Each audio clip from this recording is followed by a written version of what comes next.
우리는 우리 교회 첫 번째 사명인 생명의 복음으로 선교하는 교회에 대해 함께 우리가 말씀을 나누었습니다.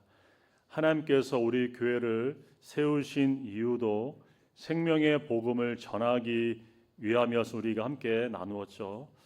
오늘은 이런 교회가 됩시다라는 두 번째 시리즈로 영과 진리의 감동 있는 예배를 드리는 교회라는 제목으로 하나님 말씀을 전합니다. 예배는 그리스도인의 신앙의 가장 기본이고 중심입니다. 우리는 예배로 한 주를 시작하고 예배를 통해 하나님을 만나고 또 예배를 통해 다시 세상으로 보냄을 받습니다. 예배는 단지 종교적인 의식이 아니죠. 한 교회의 영적 건강은 그 교회가 드리는 예배에서 가장 분명하게 드러납니다. 예배가 살아있으면 삶도 살아나고 예배가 형식에 머물면 삶도 형식에 머물기 쉽습니다. 예배의 깊이는 신앙의 깊이를 드러내고 예배의 방향은 삶의 방향을 결정합니다. 요즘 사람들은 그 어느 때보다 경험을 갈망합니다. 콘서트장에서 몇 시간씩, 때로는 며칠씩도 줄을 서기도 하더라고요. 또한 인생에 한 번뿐인 그 인생샷을 찍기 위해서 먼 곳에 여행하는 것도 마다하지 않습니다. 자신보다 큰 무언가, 자신을 압도하는 어느 순간 진짜 감동을 경험하고 싶어 합니다. 그러면 정작 하나님을 예배하는 우리는 어떤가요? 매주 하나님 앞에 나아오지만 하나님을 만나는 감격을 잃어버린 채 혹시 우리는 예배하고 있지는 않습니까? 우리는 더 좋은 음악과 더 세련된 시설과 더 감동적인 설교가 있으면 살아있는 예배가 될 것이라고 생각을 합니다.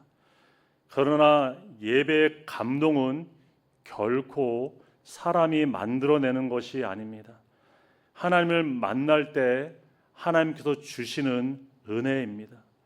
그럼 우리는 내가 무엇을 느끼는가가 아니라 나는 하나님을 만나는가를 예배 가운데 스스로 물을 수 있어야 합니다.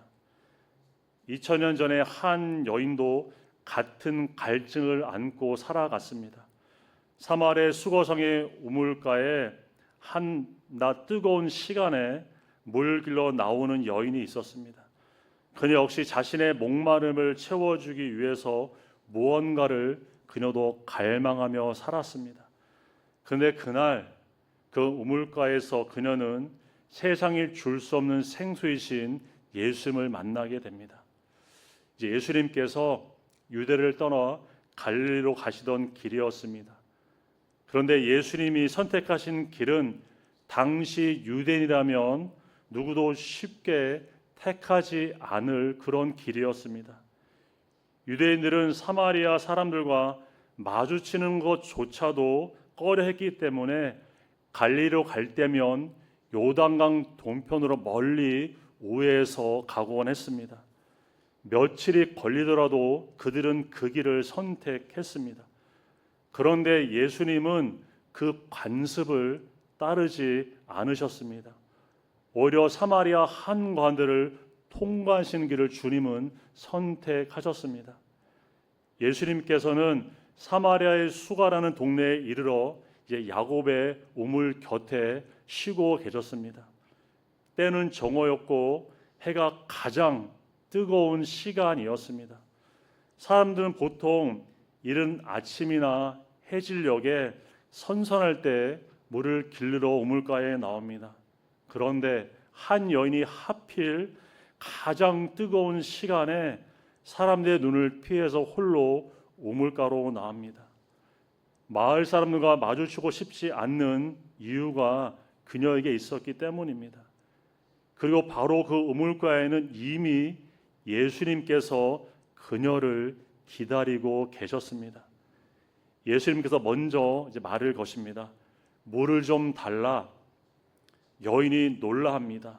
왜냐하면 유대인 남자가 사마리아 여인에게 그것도 먼저 말을 건다는 것은 당시의 관습으로는 상상할 수 없는 일이었기 때문입니다.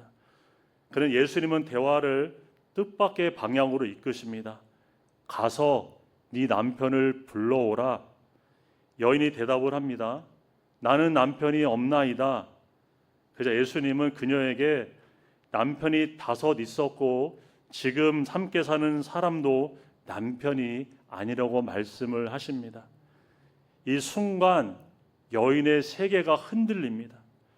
처음 만난 사람이 자신이 숨겨온 상처와 부끄러움을 정확하게 알고 있었기 때문입니다. 그녀는 한 번도 만난 적이 없는 이 사람 앞에서 모든 것이 드러난 듯한 그 부끄러움과 충격을 그녀는 경험을 했습니다. 근데 놀라운 것은 그녀가 도망치지 않습니다. 오히려 그 자리에 머물러 주님께 말합니다. 19절을 보시면 주여 내가 보니 선지자로소이다. 여인은 예수님을 선자로 인정을 합니다. 그런데 이어지는 질문이 더욱 놀랍습니다.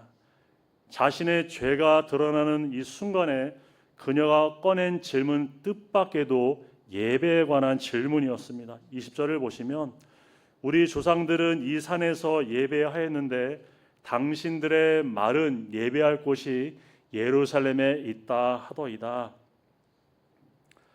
이것은 수백 년 동안 사마리아인과 유대인 가운데 걸쳐왔던 예배 논쟁이었습니다. 사마리아인들은 그리심산에서, 유대인들은 예루살렘에서 예배한다고 그들은 주장하고 또한 그렇게 믿었습니다. 서로 자신들의 예배가 옳다고 그들은 확신했습니다. 그런데 정작 하나님이 어느 쪽 예배를 받으시는지는 누구도 확신할 수 없었습니다. 사실 우리도 비슷한 질문을 안고 살아갑니다. 형식만 다를 뿐이죠. 조용히 묵상하는 예배가 더 좋은 예배인가? 뜨겁게 찬양한 예배가 더 좋은 예배인가? 전통적인 예배가 더 옳은 예배인가? 아니면 현대적인 예배가 더 옳은 예배인가? 겉모습은 달라졌지만 질문은 같습니다. 어떻게 해야 하나님이 받으시는 예배를 드릴 수가 있는가입니다. 성경은 이 질문에 대해서 분명하게 답을 우리에게 줍니다. 하나님께서는 모든 예배를 동일하게 받으시는 것이 아니라는 사실입니다. 성경에 기록된 최초의 예배인 가인과 아벨의 얘기가 그것을 우리에게 잘 보여주고 있죠. 하나님께서는 아벨과 그의 제물은 받으셨지만 가인과 그의 제물은 받지 않으셨습니다. 정성이 부족해서가 아니었죠. 열심이 없어서도 아니었습니다. 하나님이 받으시는 예배에는 하나님께서 세우신 분명한 기준이 있었기 때문입니다. 오늘 우리도 같은 질문 앞에 서게 됩니다. 내가 드리는 이 예배가 정말 하나님이 기뻐 받으시는 예배인가? 우리도 같은 질문 앞에 서게 됩니다. 예수님의 대답은 여인이 전혀 생각하지 못하는 방향으로 나오게 됩니다. 21절을 보시면 예수께서 이르시되 여자여 내 말을 믿으라. 이 산에서도 말고 예루살렘에서도 말고 너희가 아버지께 예배할 때가 이르리라. 주님 말씀을 하십니다. 여러분, 여인은 장소를 물었습니다. 그러나 예수님은 지금 때를 말씀하고 계십니다.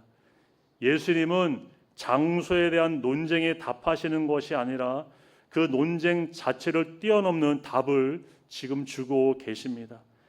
여인이 던진 질문보다 훨씬 더 근본적인 답이었습니다. 그럼 예수님이 말씀하신 그 때는 무엇입니까?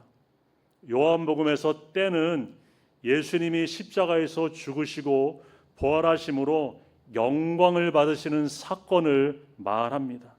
다시 말해 예수님은 지금 우물가에 앉아서 아직 일어나지 않는 자신의 십자가와 부활을 바라보시며 말씀하고 계시는 것입니다. 너희가 예배할 그때가 온다는 주님의 말씀은 내가 십자가에서 죽고 다시 살아남으로 하나님께 나아가는 새롭고 산 길이 열릴 것이라고 지금 선언하시는 것입니다.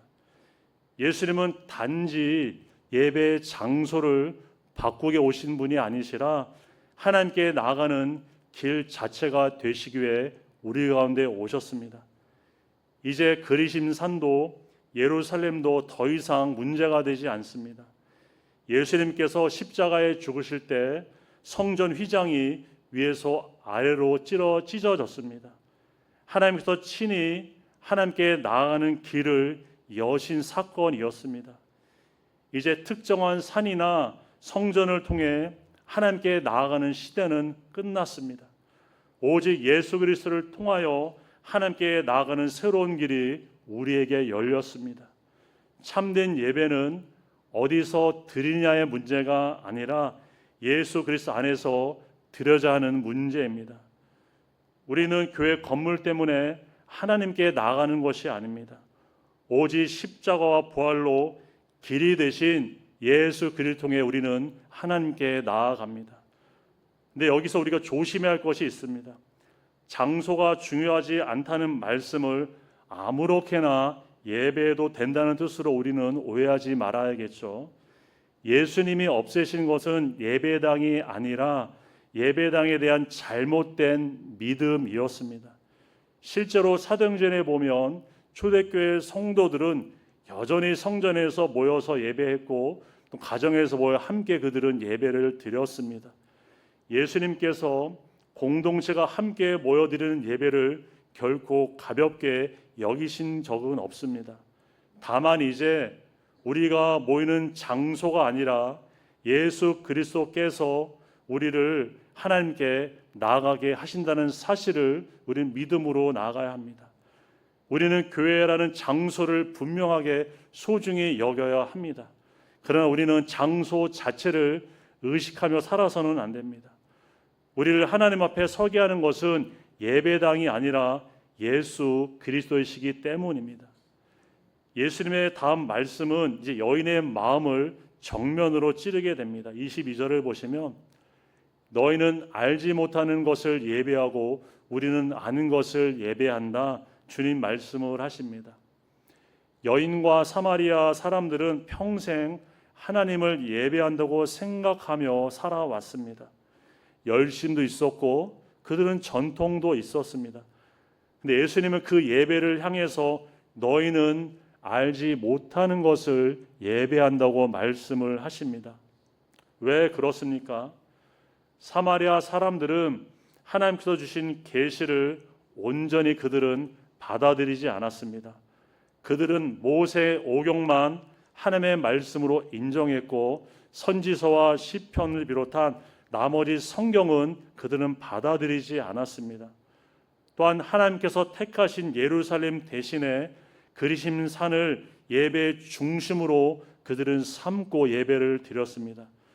그래서 하나님을 예배한다고는 했지만 하나님께서 자신을 계시하신 대로 그들은 온전히 예배하지 않았습니다. 이것이 예수님께서 너희는 알지 못하는 것을 예배한다고 말씀하신 이유입니다. 반면에 유대인들은 하나님께서 주신 계시를 그들은 온전히 받아들였고 하나님께서 정하신 예루살렘에서 그들은 예배를 드렸습니다. 그래서 예수님은 우리는 아는 것을 예배한다 그렇게 말씀하신 것입니다. 하나님은 열심으로 드리는 예배를 기뻐하지 않으십니다. 하나님을 바르게 하는 예배를 하나님 받기를 원하십니다. 하나님께서 받으시는 예배를 드리기 위해서는 하나님의 말씀을 바르게 아는 것이 반드시 우리에게 필요합니다. 하나님이 받으시는 예배는 우리의 생각대로 드리는 예배가 아니기 때문이죠. 하나님의 말씀대로 드리는 예배를 하나님 받으십니다. 예배의 기준은 우리의 경험이나 우리의 전통이 아니라 오직 하나님의 말씀이 되어야 합니다. 그러나 하나님께서 말씀을 아는 것으로 멈추기를 원하지 않으시죠. 말씀을 삶으로 살아내는 예배를 하는 우리에게 기대하십니다. 우리 요즘 새벽에 묵상하고 있는 이사야서 1장에 보면 하나님께서는 이스라엘 백성들에게 헛된 재물을 다시 가져오지 말라고 하시면서 그들이 하나님의 마당만 밟고 있다고 책망을 하셨습니다. 성애와 함께 악을 행하는 것을 견디지 못한다고 하시며 절기와 성애도 싫어하시고 그들이 많이 기도할지라도 듣지 않으시겠다고 하나님 말씀을 하셨습니다. 하나님께서는 예배당 안의 예배와 예배당 밖의 삶을 결코 따로 보시지 않으십니다. 예배는 단지 예물을 드리고 기도하고 말씀을 듣는 종족 행위가 아닙니다.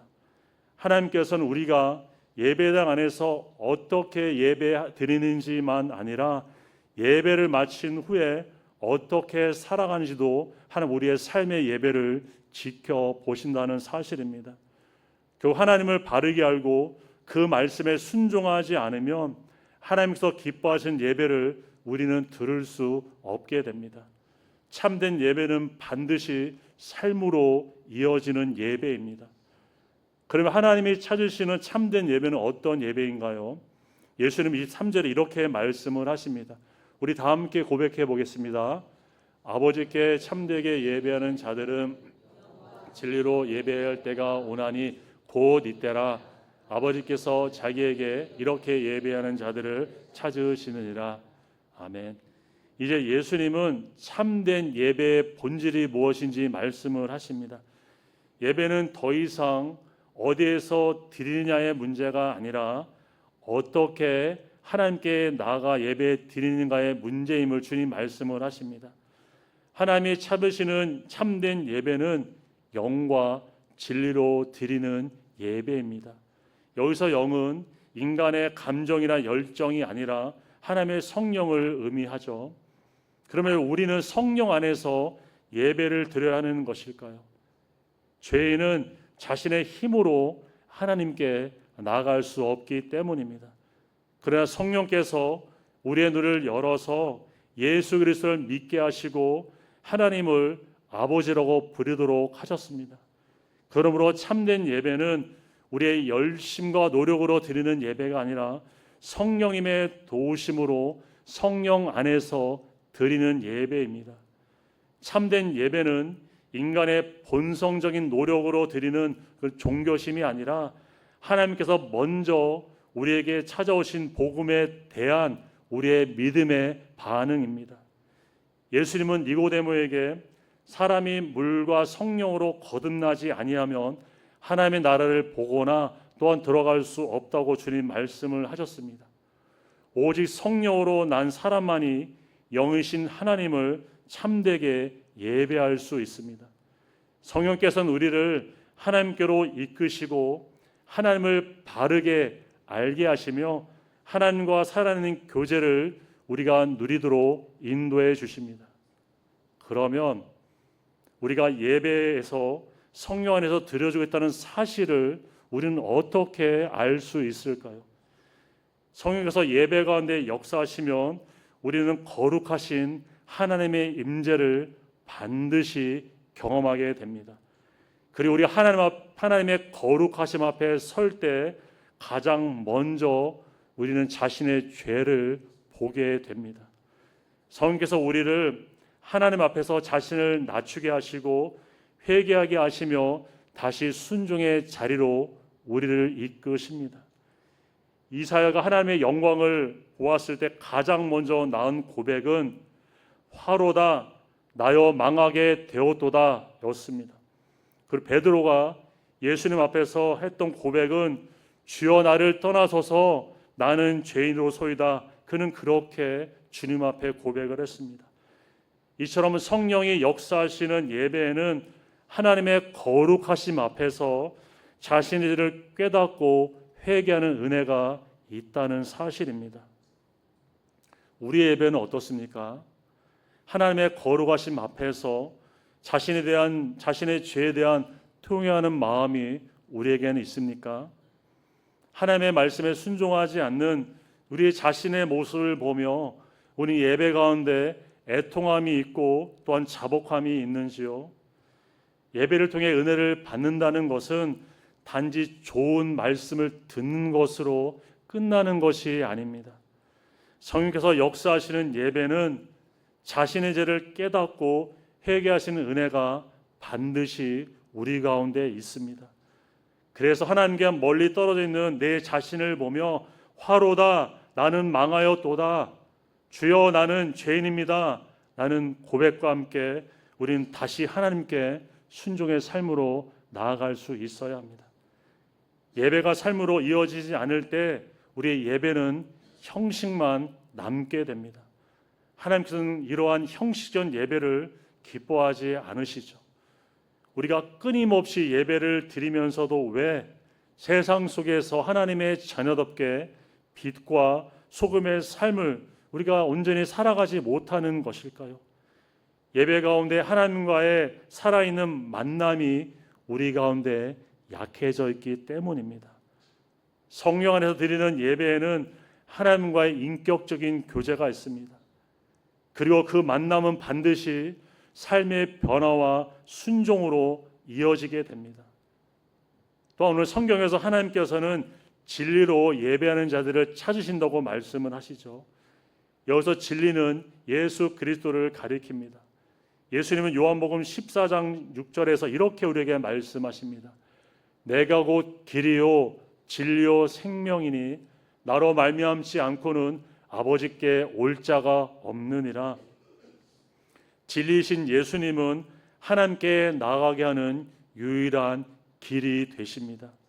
그러므로 진리로 예배한다는 것은 예수 그리스도를 우리의 중심에 두고 그분의 인격과 말씀에 근거하여 하나님께 나아가는 것입니다. 우리의 생각과 감정 또한 전통과 경험이 아니라 예수 그리스도와 그분의 말씀이 우리의 예배의 기준과 중심이 되어야 합니다. 하나님께서는 언제나 말씀을 통해 나타내셨습니다. 하나님을 만나기 원하는 사람은 하나님의 말씀을 사모하는 마음이 충만해야 합니다. 물론 하나님께서 다양한 은혜와 체험도 우리에게 허락해 주시죠. 그러나 우리의 믿음을 붙드는 것은 체험 자체가 아니라 살아있는 하나님의 말씀입니다. 체험은 지나가지만 말씀에 뿌리내는 믿음은 어떤 상황에서도 우리를 흔들리지 않게 합니다. 하나님께서는 오늘도 말씀을 통해 우리를 만나시기를 원하십니다. 우리 예배가 감동이 없고 메마른 이유는 다른 데 있지 않습니다.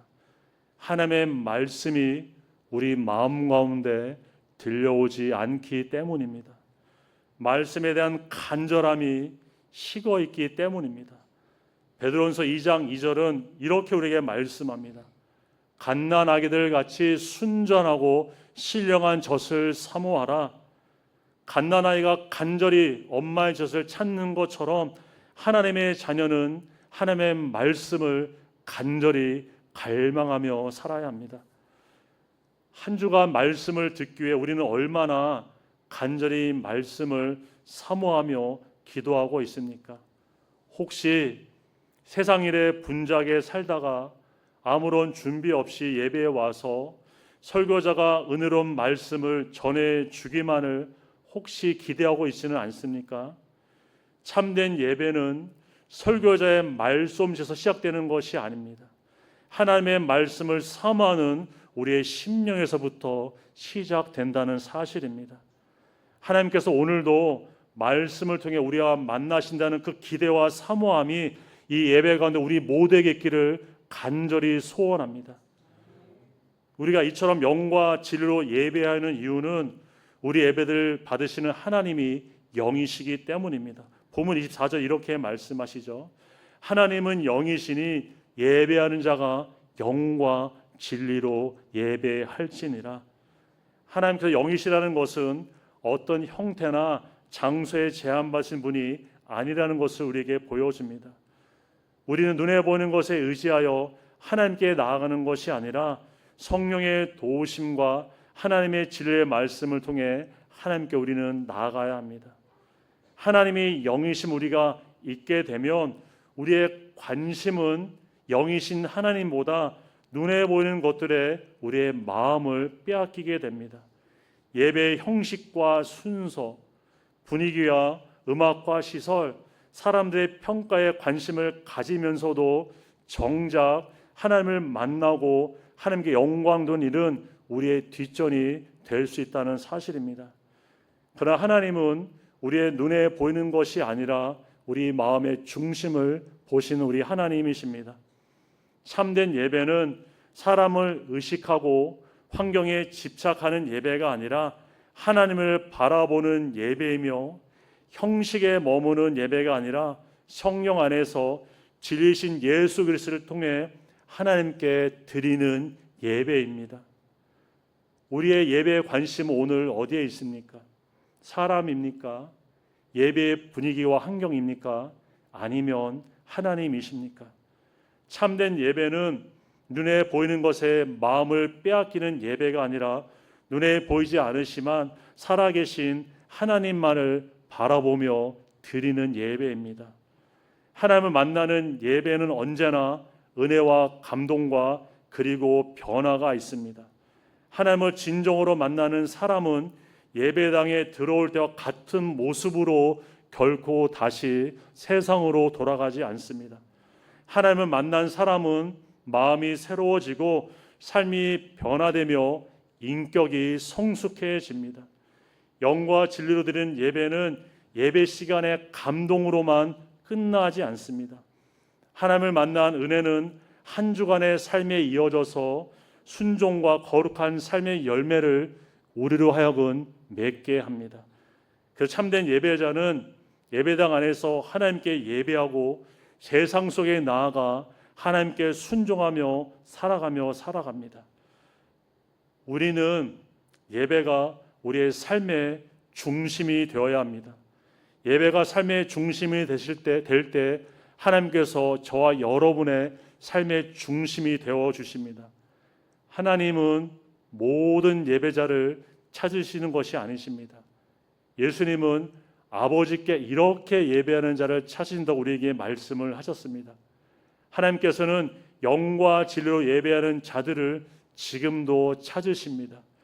그리고 그런 예배자들에게 하나님을 만나는 거룩한 은혜를 허락하시고 살아계신 하나님을 경험하게 하십니다.